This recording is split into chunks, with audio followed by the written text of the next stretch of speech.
ปาโถชีวิตจริงบ่ผู้บ่ผู้นี่บ่อันจะกินแต่ละมื้อนะแทนข้าวนี่เอาลองกินให้บ่น้อยเบิ่งดูกินหมดแดง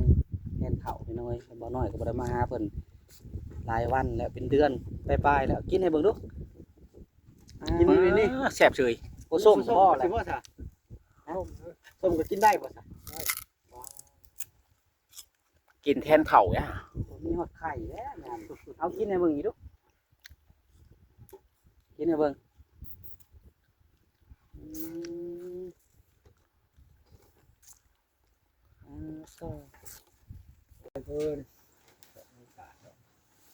ทางพ่อดีกะเอาเขาวออกมาให้กูมื้อ มากกูมื้อก ระบาดลูกยันลูกบ่ได้กินบางเทื่อมาแล้วก็หอยไว้นี่บ่เห็นเพิ่นกะ ฮอตายนี่แหละเดี๋ยวไปเฮ็ดเวียกหาไปหา โดย หานี่หาเงินหานี่แหละ โดย หาตัดอ้อยตัดหญ้า ไปแล้วได้พอยตัดอ้อยก็ดิ ไปตัดอ้อยก่อนพอได้เงินซื้อนี่นะ ไก่งานคริสต์มาสได้เนาะ เมื่อวันจันทร์นี้ นี่ก็ยังบ่โดนได้นี่ฮะ วันที่วันที่29ที่29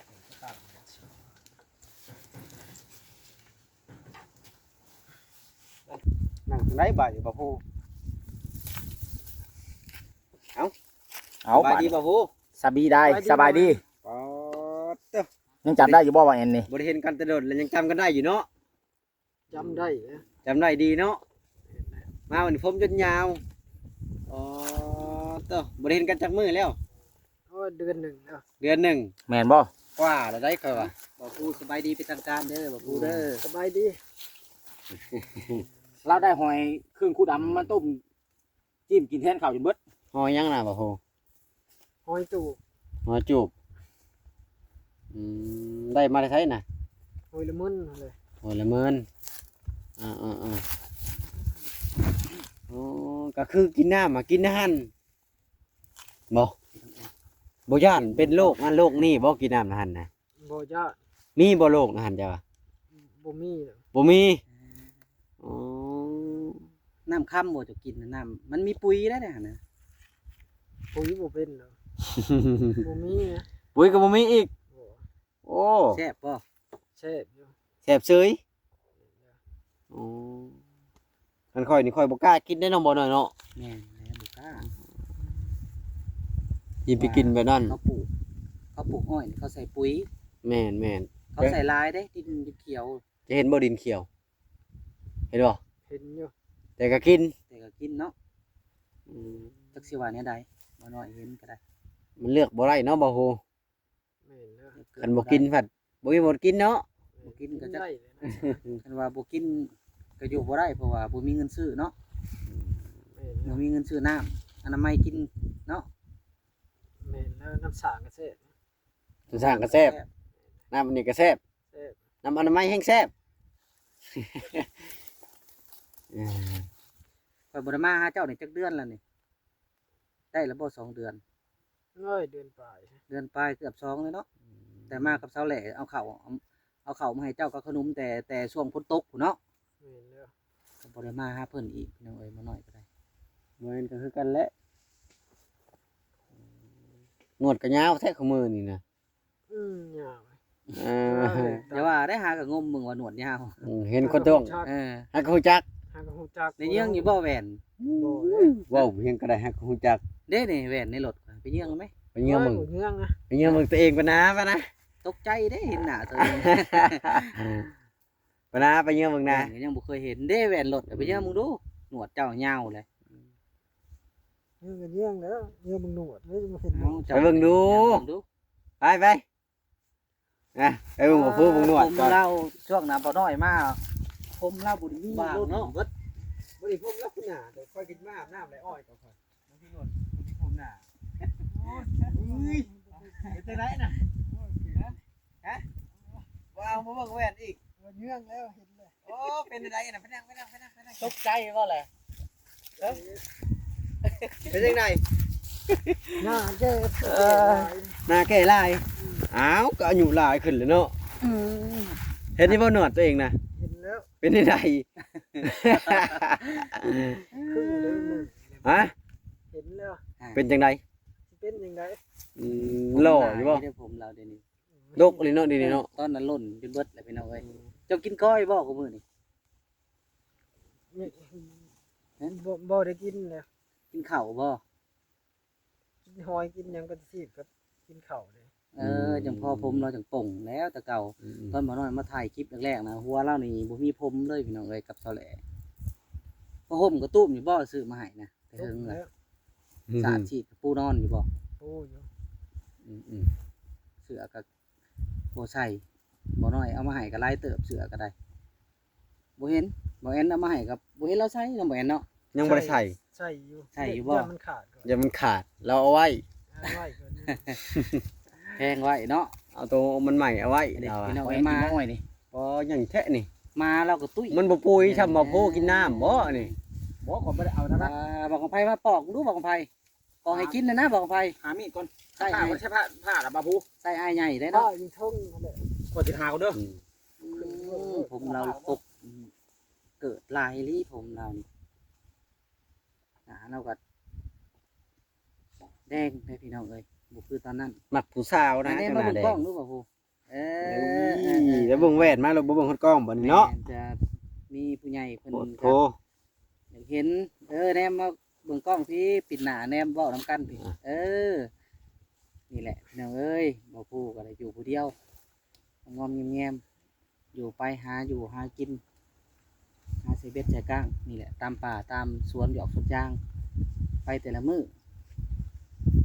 ได้ป้าก็ได้กินมื้อได้บ่ได้ก็บ่ได้กินเนาะ แม่นเด้อ ก้อยก็ยังหาคือเก่าบ่ มียังเอาอยู่ ยังไปเอากออยู่เนาะม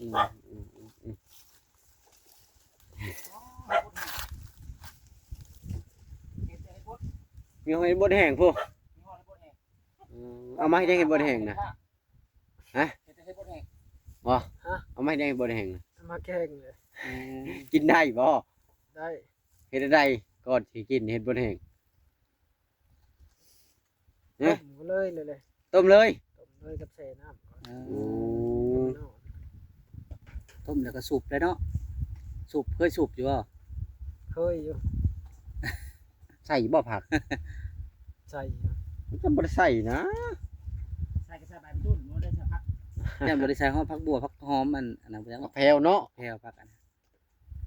บ่มีก็เฮ็ดไปได้สุบไปเนาะใส่อันแต่ไปแดกแป้งนัวก็กินเลยเนาะ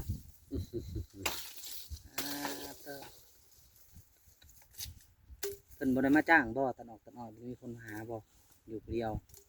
บ่มี พระเจ้าชาวมาลอยว่าหยอกแค่นอนเผียว พื้นไผ่จะได้ซะใต้โคมบ่กลางคืนหรือว่าใต้ตะเกียง บ่มีไผทำบ่ได้ได้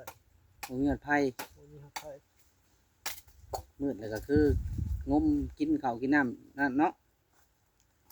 มืดก็คือมืดทั้งหุ้ง ก็เจ็บไข้บ่บางช่วงหน้าฝนนี่ก็ได้เจ็บไข้อยู่บ่เอาแน่ๆอยู่บ่ บ่ บ่ได้เจ็บเนาะ แม่นแล้ว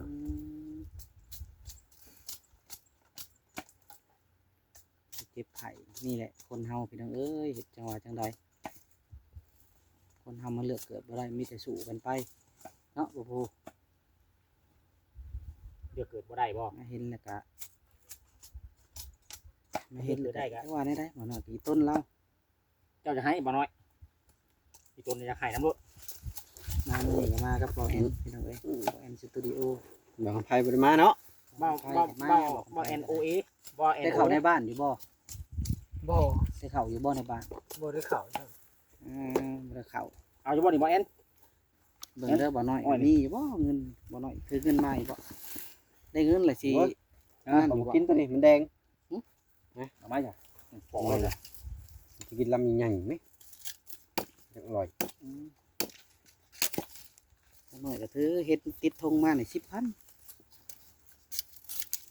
สูบอยู่บ่ยา นะ ยาก็สูบอยู่บ่ บ่บ่บ่รู้บ่ถูก สูบอยู่ ยาบันแพงบ่สูบยาห้ามยานั่นบ่ ยาตัวใดก็สูบมันแพงยาซองสูบมัน คันมีก็สูบบ่มีแล้วก็บ่สูบ แม่นแล้ว อันนี้เงินบ่น้อยนี่ติดธงมานี่10,000กีบเด้อ เด้อ เดี๋ยวเจ้าเข้าไปในบ่องในบ้านเจ้าก็ซื้อขนม เลย กินไปก่อน เข้าบ้านอยู่บ่หรือบ่ได้เข้าสรุปแล้วนี่ บ่ บ่ มีแต่ผักให้พ่อซื้อมาให้ โบได้เข่า เดือนหนึ่งเคยเข้าบ้านจักเทื่อ โบได้เข่า บ่ได้เข้าจักเทื่อ อ้าว เห็นแล้วจักสิเข่าไปเอาหยัง เบาเบา คนป่าแล้วซะนี่ กำไพเอาหาเจ้าไว้ชื่อกิน10,000กระบาดเจ้า อ้าวมือคือดำแท้นี่ ดำกระยาแล้วมือเจ้าไม่มือข่อยเอาบ่พู โดยขอบใจ โดย นี่แล้วแกงกันอันนี้นะเบิ่งแน่แล้วแกงใส่ยอดมันต้นนะเราสูตรกินนะนี่ เป็นยังไง เล นะ ยหมูแดง เออ มึงแน่บอกแอนแล้วแกงว่านนี่ เออ แกงแม่มดแดงนี่กิน เห็นแล้ว อ๋อตวแม่มดแดงกินกับข้าวเด้อพี่น้องนี่เบิ่งเอา กินตังเขาไว้ แกงว่านะบ่ปู ยังเอาใส่น้ำใส่ไว้เดี๋ยวมันเอา อันนี้เนาะแซ่บเซยเนาะ เด็ดเสร็จ เพื่อ แกงหมูแดง กินตังเขาแซ่บห่วงย่าบ่ปูแล้วบ่กินข้าวน้ำขนาดอยากไปใส่เบ็ดน้ำก็ยังบ่อยากให้ไปเนาะเพราะงั้นเนาะใส่เบ็ดใส่มอง แม่นบ่ปลาพู มีกระทะอาคมมาจักจังบ่อยากให้ไปนำยามสิเบ็ดแล้วจมกันบ่ เด้อไปสิปอกอ้อยกันพี่น้องเอ้ย เราไปนอนขึ้นคืน2 คืนหมดเราจะมา เห็นบ่แอนย่ำก็สิเป็นตาแซ่บอยู่ได้อตัว แซ่บแล้วขวกเขียดมาหอดปลาอ้อยต้องได้ให้ได้กินอ้อยได้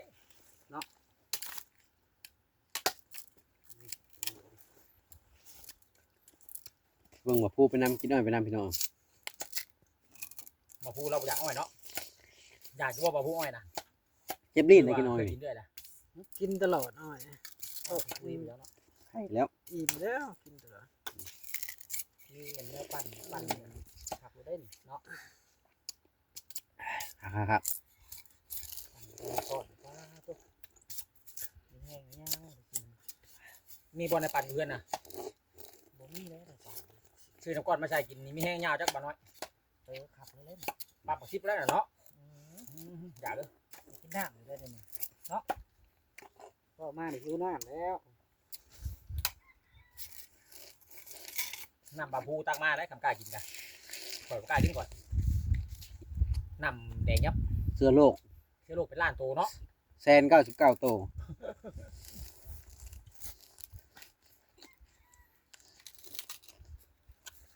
อันนี้พูด99%นี่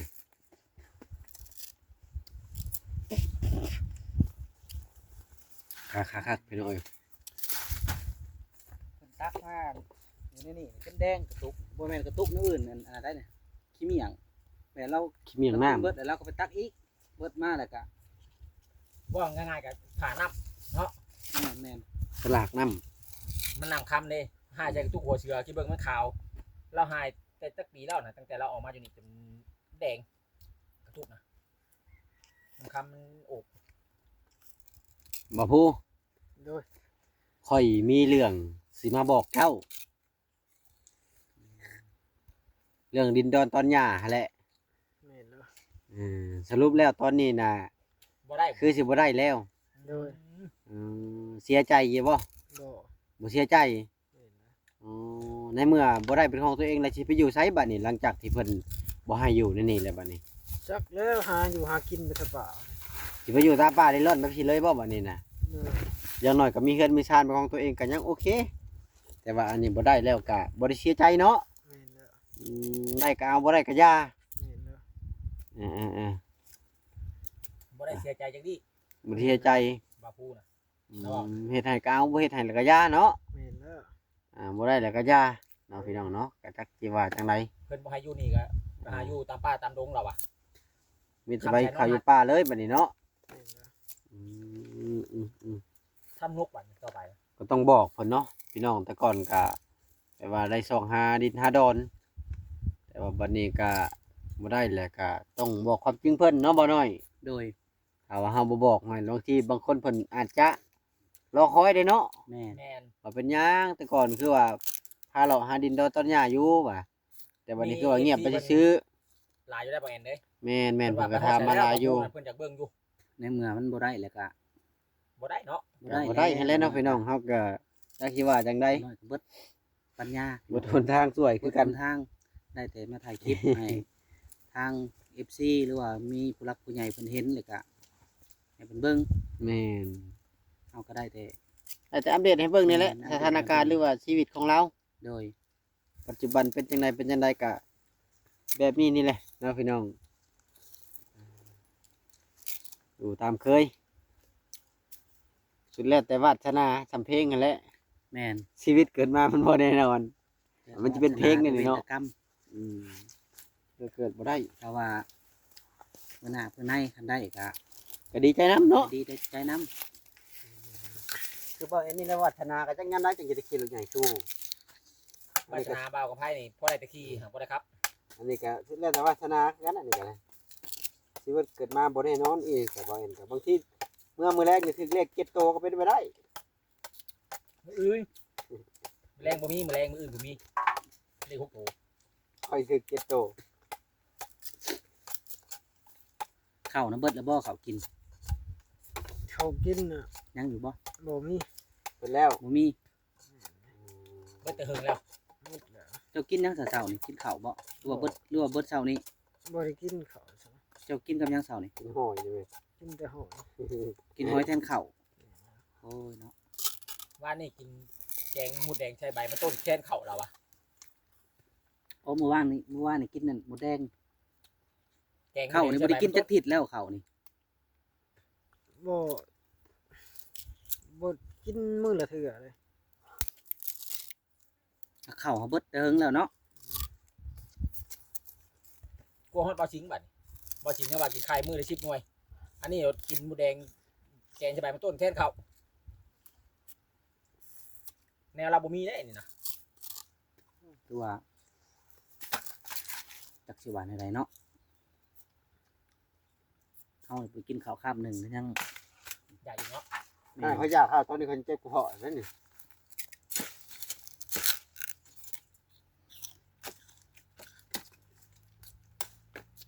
กินอยู่บ่ตำหุง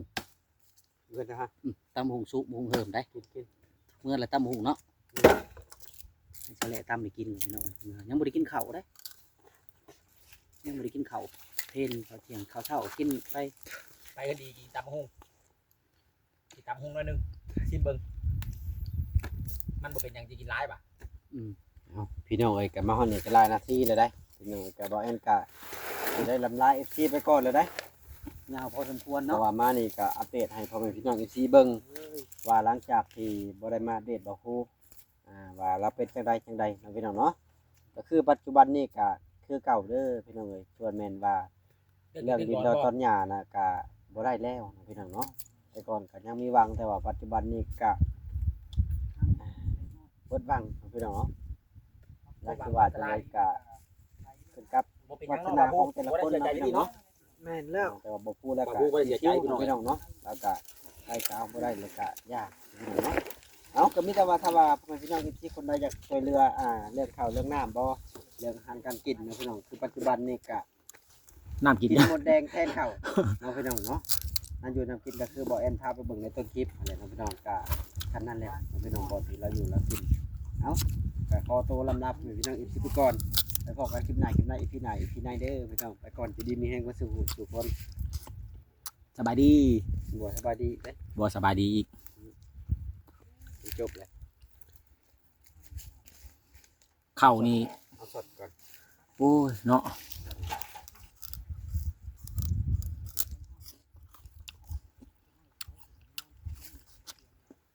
กินอ้อยไปน้ำพี่น้องเอ้ยนางเบิ่งบ่าวผู้หายไปน้ อัปเดตกับผู้ล่าสุดเนาะพี่น้องหลังจากที่บ่ได้เข้ามาหลายเดือน คือตอนนี้ก็เข้ากินกับเบิดแล้วเนาะพี่น้องเนาะปัจจุบันนี้น่ะกินแม่มดแดงแทนข้าวแล้วก็กินหอยพอบรรเทาชีวิตของตัวเองไปแต่ละวัน คือกินข้าวกับหอยกับมดแดงนี่แล้วบ่บอกผู้ แล้วอยู่ กินหอยแทนข้าวหาได้ แม่น กินมดแดงแทนข้าว ำ หา บ่อ ได้ ยากอีกบ่คือว่า อันนี้ ต่อเฮ็ดในไหนนี่มีแต่ว่า กินกับใบไม้บ่หรือว่ากินกับใบประสงค์ กินแต่หมดแดงนี่แหละ กินแต่มดแดงเลยมาเจ้านี่มันกินข้าวในใช้ปัจจุบันนี่ใช่ มันกินหมดแดงนี่แหละ กินมดแดง มันบ่ลงจ้อยๆมากะ กอยได้เบิดเลย ยัง แต่ว่าเปลี่ยนมากินอาหารหมดแดงแทน แม่นแล้ว กับหอย โดย แม่นบ่ก่อยกินนี่ขอยถามว่าบ่มี อยู่ป่าหมดแล้วมันยังน้อยเดียวนึง โอ้เอานี่แหละพี่น้องเอ้ยมาอัปเดตชีวิต หลังจากบ่ได้เข้ามาโดนหลายเดือนพี่น้องเอ้ยมี FC หลายคนหลายท่านเพิ่นก็ว่า ตอนนี้ไปถ่ายบ่าวผู้ให้เบิ่งในเด้ออยากเห็นชีวิตการไปอยู่ของทางบ่าวผู้เพิ่นว่า ตอนนี้ไปฮอดไสแล้วก็คือเว้าอะไรแต่ก่อนก็พากันหา ถามชื่อดินให้ทางบ่าวผู้เพิ่นพี่น้องเอ้ยแต่สรุปแล้วตอนนี้มาฮอดปัจจุบันนี้มาฮอดวินาทีนี้ คือว่าบ่ได้เด้อพี่น้องเด้อดินน่ะเด้อตอนนี้ก็คือว่าบ่ได้แล้ว ดินนะแต่มีแต่ว่าถ้าว่าทั้งผู้ใหญ่ใจบุญใจดี เพิ่นอยากจะช่วยเหลือบ่ว่าจะเป็นข้าวสารอาหารแห้งเครื่องนุ่งห่มหรือว่าเป็นมาม่าปลากระป๋องก็ หมดแล้ว ได้พี่น้องเอ้ยตอนนี้ โด ให้ ย นี่ ก็จะกินหมดแดงแทน อ่ะ เขา พี่น้องโอเคคลิปนี้ก็หลายนาทีพอสมควรจังไดก็ ไปได้แล้ว ให้พ่อแม่พี่น้องจงอยู่ดีมีแฮงสุขกายสบายใจมันยืนเบิดสุขุทุกคนพี่น้องเอ้ย